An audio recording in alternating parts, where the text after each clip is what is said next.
महाराज जी इनका सवाल थोड़ा सा महाराज जी इसलिए कर रहा हूँ क्योंकि वो बहुत दुखी लग रहे थे इसमें। महाराज जी कह रहे हैं कि मेरा सवाल है कि प्रेम में अंतिम बार असफल होना और विरह में जलना असली प्रेम है या प्रेम को पा लेना असली प्रेम है। महाराज जी कह रहे हैं कि आज इनके जिनसे प्रेम करते थे उनका विवाह है तो और सामाजिक और परिवार के सम्मान के लिए विवाह कर रहे हैं, बट ऐसी परिस्थिति आ रही है कि मैं इतना जल रहा हूँ कि 3 दिन पहली बात तुम्हें खुली बता दें, इस संसार में प्रेम है नहीं। काम, राग, मोह, आसक्ति, इन शब्दों का प्रयोग है, प्रेम नहीं। संसार में प्रेम, क्योंकि प्रेम की जो कसौटी है वो कोई कर ही नहीं सकता।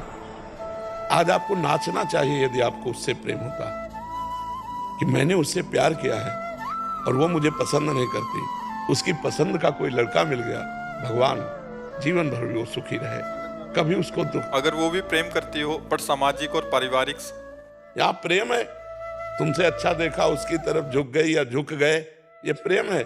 आज तो हमारा मनोनुकूल आप चल रहे हो तो हमारा तुमसे प्रेम है, क्योंकि स्वार्थ की पूर्ति हो रही।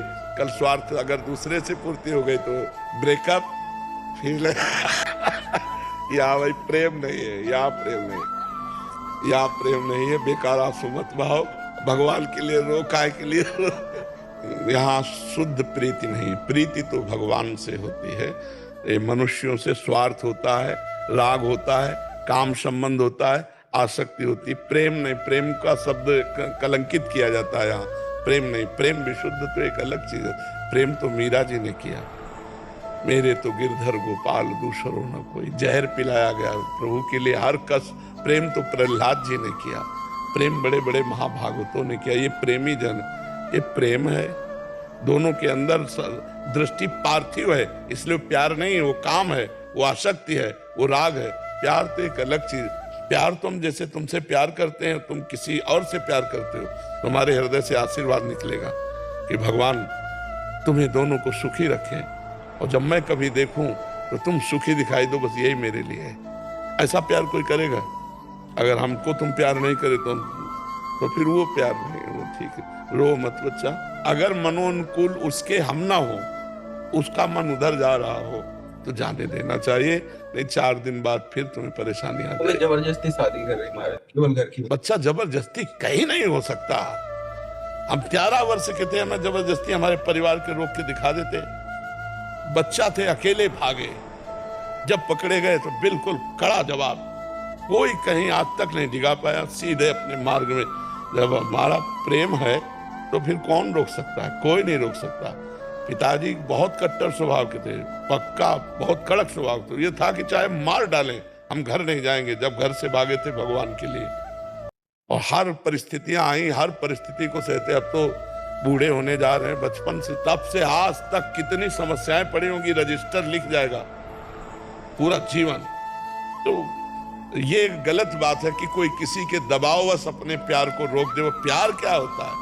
लगाओ दबाव, जब यमुना जी में बाढ़ आती, दबाव करके देखो, तोड़ के हर दबाव बहेगी। जो सरिता सावन जल उमगत सन्मुख सिंधु सिधारे। प्रीति किसी की दबाव में नहीं रहती, प्रीति दबाव मानती नहीं, जो दबाव मान गई वो प्रीति होती ही नहीं। प्रीति दबाव नहीं मानती। तो आशा एक राम जी से दूसरी आशा छोड़ दे, राम जी चाहेंगे तो उससे बढ़िया दुल्हन दिला देंगे। महाराज जी करनी नहीं सकते तो महाराज जी शरण में अपने जा। जब विरह सता तो ये बात आए, जब यहाँ कोई मुस्कुरा देगा तो फिर फंस जाओगे। बाबा जी बनना कोई खेल नहीं, बहुत कठिन काम है पूरा जीवन। अब जा मान लो 50 वर्ष हम ठीक से चले और 5 मिनट गलत हो गए तो 50 वर्ष में पानी फिर जाएगा। 50 वर्ष ब्रह्मचारी और 5 मिनट गलत हो गया तो पूरे 50 वर्ष में पानी। कोई 50 वर्ष की साधना नहीं देखेगा। इसलिए बाबा जी बनना बहुत, हाँ मतलब सच्चाई वाला बाबा जी बनना। बैलेंस बना के चलना हो तो बात अलग है, लेकिन सच्चाई से चलना। और भगवान की तरफ मुड़ा भी ऐसी घटनाओं से जाता है, कोई दिल तोड़ दिया या कोई संपत्ति नष्ट हो गई या कोई प्रिय का बिछो हो गया, कई तरह के, तो फिर मुड़न होता है। या कोई ज्ञान विज्ञान, जैसे हमारा था तो पूर्व जन्म का कोई भजन था, भगवान के भजन के प्रभाव से केवल एक बात थी, मुझे भगवान चाहिए, मुझे भगवत प्राप्ति चाहिए। मेरा कोई ऐसा मित्र, हम जिसकी तरफ देखते माँ ये भी मरेगी, पिता ये भी मरेंगे, यार तू है कौन अपना? तब अंदर से आता भगवान, तो उनको कैसे प्राप्त करें? पूरा जीवन भागते भागते भागते भागते अब विश्राम मिला है वृंदावन में, पायो परम विश्राम लाडली जी के चरणों में। तो आज से तुम राधा नाम जप करो। 1.5 साल से महाराज जी आपको ही सुन रहा हूँ, तभी मन को शांति नहीं। हाँ, नाम जप करो राधा राधा राधा।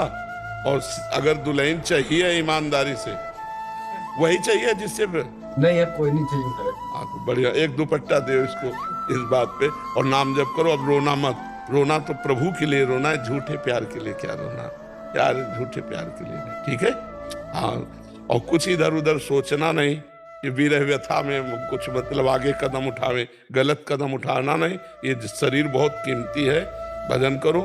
और लाखों लोगों का जीवन तुम्हारे हाथ में है भाई। ट्रेन चलाते हो, आना जाना, एक ट्रेन में 10-20 हजार, तो 10,000 ज्यादा ही हो जाता है। हाँ, तो अब अगर तुम विरह में हो गए तो सब विरह ही इसलिए खूब प्रसन्न मन से रहो, आनंदित रहो यार। यहाँ सब झूठा खेल है, सत्य तो भगवान से प्रेम है। यहाँ कौन किसी से प्रेम करता, ठीक है। तुम्हारे आंसुओं को वो जानती है, फिर कैसे रह सकती? हम नहीं रह पा रहे तुम्हारे आंसुओं को देख के, बार बार लगता है क्या दे दूं, क्या कर दूं जिससे प्रसन्न हो जाए।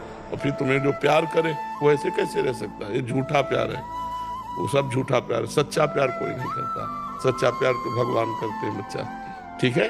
प्रसन्न रहो, राधा नाम जप करो। मर्जी इसमें थोड़ा सा इन्हीं का समाधान कर रहा हूँ, उससे किसी भी प्रकार से संपर्क करने की कोशिश नहीं करना चाहिए, नहीं करना चाहिए, बिल्कुल नहीं करना चाहिए, नहीं करना चाहिए। जब देख लिया कि रास्ता उसका और है तो आशीर्वाद देना चाहिए और बच के निकलना चाहिए कि तुम्हारा जीवन मंगलमय हो, तुम जहां जा रहे हो उसी के होके रहो, सुखी रहो।